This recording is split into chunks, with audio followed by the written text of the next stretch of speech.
يا صباح الورد والفل والياسمين، ازيكم حبايب قلبي؟ عاملين ايه؟ وحشتوني جدا جدا. اللهم صل وسلم وزد وبارك على سيدنا محمد وعلى اله وصحبه اجمعين. لو اول مره تشوفوني انا ياسمين ودي قناتي. لو عجبكم الفيديو ما تنسونيش باللايك، تشتركوا في القناه لو لسه مش مشتركين، وكمان تفعلوا زر الجرس عشان يوصل لكم اشعار بكل فيديوهاتي، وكمان ما تنسيش الكومنت القمر اللي هتصلي بيه على الرسول. اللهم صل وسلم وزد وبارك على سيدنا محمد وعلى آله وصحبه أجمعين، وأمانة بيني وبينكم ليوم الدين. لو عليكي صلاة دلوقتي وقفي الفيديو وصلي، وبعد كده كملي مشاهدة الفيديو، ويلا بينا نبدأ الفيديو. نقول بسم الله. الفيديو ده يا بنات لقيته قدرا كده. الفيديو ده يا بنات متصور من 3 سنين، يعني لكم أن تتخيلوا على قناتي القديمة متصور من 3 سنين بالظبط. يعني شوفوا بقى، ياسمين من 3 سنين كانت برضو ماشية في فيديوهات التوفير. انا كنت بادية في الفيديو ده، كنا في الشتاء، وكنت بادية فطار خفيف، كنت عاملة ينسون، وكنت عاملة بسكوت ال10 دقايق اللي انا عملته لكم قبل كده في القناة. وطبعا بصوا بقى التوفير كان ساعتها في الوقت ده الزيت كان غالي قوي قوي، والناس ما كانتش لاقية يا عيني الزيت والكلام ده كله.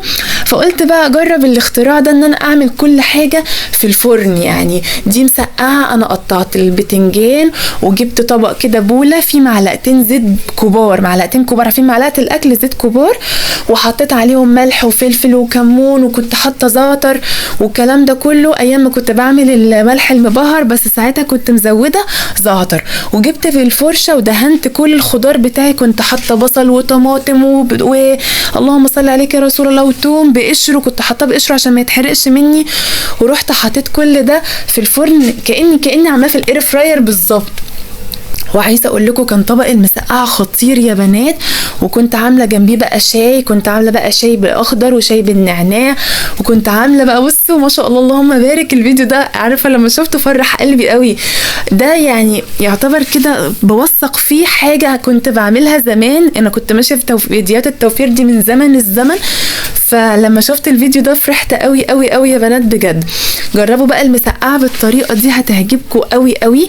يعني المسقعه يعني الناس اللي نفسها تشتري الاير فراير، انا كنت عامله في القناه برضو، كنت عامله البطاطس، كنت مقطعه صوابع وقلبتهم كده في بوله في معلقتين من الزيت كده، وحطيت شويه توابل، ملح وفلفل وكمون وزعتر، وقلبتهم ورحت فرشتهم على الصينيه. انا فاكره كويس الفيديو ده جدا.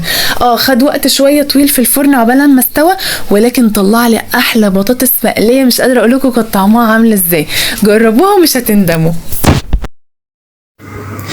يلا بينا بقى نعمل الخلطة الجبارة اللي هتخلي يعني غسيلك قشطة زي الفل، ريحة ونظافة وتوفير وكل حاجة. اول حاجة يا بنات انا جبت كيس اوكسي. الكيس ده يا بنات عامل 10 جنيه. ده يعني مسحوق قوي قوي وفعال، بس طبعا مش موفر. ليه؟ هقولك دلوقتي. جبت بعد كده صابونة بلدي. الصابونة دي كلفتني 6 جنيه. دي صابونة كبيرة مش صغيرة. جبت نص كيلو مسحوق للغسالات العادية، انا غسالتي فوق اوتوماتيك، فانا جبت نص كيلو. نص كيلو عامل 10 جنيه، الكيلو عامل 20 جنيه يا بنات.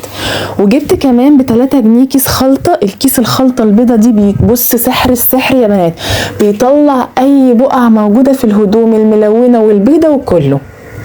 تعالوا بقى نبتدي نعمل الخلطه. انا بقى اوريكم الحاجات اللي انا اشتريتها. كل اللي قدامكم ده كلفني بالظبط 29 جنيه، وهوريكي من 29 جنيه تقدري ازاي تعملي كده علبه مسحوق حلوه تكفيكي 15 يوم باذن الله. هنجيب بقى اول حاجه هنبشر الصابونه البلد دي. طبعا المبشره عندي ليها ناحيتين، ناحيه واسعه وناحيه ضيقه. لا انا بصوا اللي هو القالب اللي جوه ده طلع بره، وقع مره واحده كده لما فتحت المبشره. المهم هتجيبي الناحيه الضيقه. انا عايزه الصابون ده يبقى ناعم يا بنات، عشان انا عايزاه هو في الغساله يدوب بسرعه، مش عايزاه ياخد وقت عشان يدوب. تمام؟ لان الصابونه دي ناشفه شويه فبتاخد وقت كبير عشان تدوب معايا. انا بقى هقعد ابشر بقى زي ما انتم شايفين كده الصابونه دي لحد لما اخلصها كلها. طبعا دي مقادير اللي تكفي نص كيلو مسحوق سايب. هتجيبي كيلو مسحوق هتجيبي صابونتين، وهتجيبي كيسين اوكسي، وهكذا. تمام يا بنات؟ فدي المقادير نص كيلو، هتضاعفي الكميه، ضاعفي كل حاجه بقى مش حاجه واحده. هتجيبي بقى ايه الصابونه، بوريكم لما بشرت نصها بقى شكلها عامل ازاي، بقت عامله زي كده اللهم صل على النبي، زي البودره كده، كأن حاجه باودر كده، كأنك عامله مثلا موتزاريلا اي حاجه يعني. بصوا ملمسها باودر.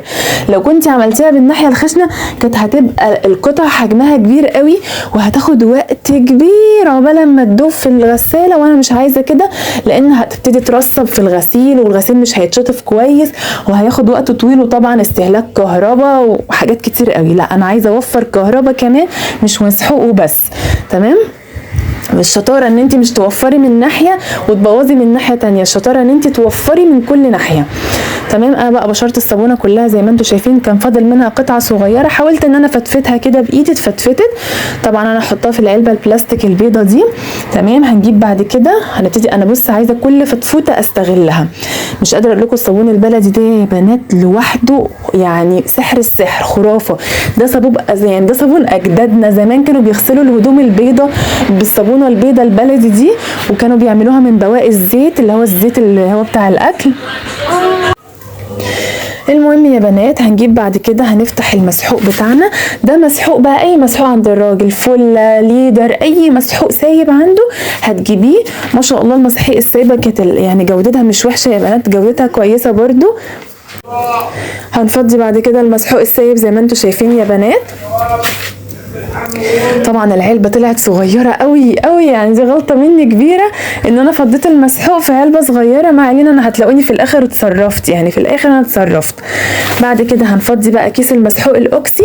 طبعا الحاجات دي كلها لازم تتقلب كويس جدا، ما ينفعش ان انا اخلي الصابون تحت والمسحوق السايب فوق وفوقيه المسحوق الاوكسي كده. انا ما عملتش خلطه سحريه كده كل واحده منفصله عن الثانيه، لا انا هبتدي افضي كل ده وهبتدي ارج العلبه بتاعتي عشان الصابون بقى مع الاوكسي مع المسحوق السايب كله كده يندمج مع بعضه كده، وكل يعني كل واحد يشد التاني. فاهمين قصدي؟ زي ما بقول لكم زمان كانوا اهالينا بيغسلوا الهدوم البيضه بالصابونه البلدي، وكمان كانوا بيجيبوا حاجه اسمها الزهره. في نوعين من الزهره يا بنات، زهره بيضه وزهره زرقاء. دي كانت بتنطق الفانيلات البيضه الداخليه والهدوم الداخليه كلها. طبعا دلوقتي صعب جدا في هذا الزمن، احنا ما شاء الله كترنا وبدات الدنيا تبقى تراب، فبقى صعب علينا كأمهات ان احنا بقى نقعد نغسل بقى على ايدينا ونجيب بقى غيارات داخليه بيضه. لا كلنا بقينا نخش على الالوان عشان ايه يعني نداري بقى كسفتنا، يعني زي الواحد اصلا صحته على قده ومش قادرين ان احنا نغسل على ايدينا زي امهاتنا، ربنا يديهم الصحه يا رب. فبدانا بقى نستغل الموضوع ان احنا نجيب كل حاجه الوان. انا بوريكم العلبه وقفلتها. طبعا انا جبت شفشق كبير كده كان مركون عندي، حطيت فيه كل حاجه ورحت رجيت الشفشق كويس جدا، حطيت بقى شويه مسحوق. انا هخش اعمل دوره غسيل دلوقتي يا بنات عشان خاطر ايه محتاجه ان انا اغسل قوي قوي قوي. عندي شويه غسيل كده ابيض، وكمان انا الفتره دي هعمل كده هطلع الشتوي خلاص كده وهرتب الدولاب وهدخل الصيفي وهنضف كده الدولاب بتاعي وارتبه واروقه بحيث ان انا استعد للشتاء.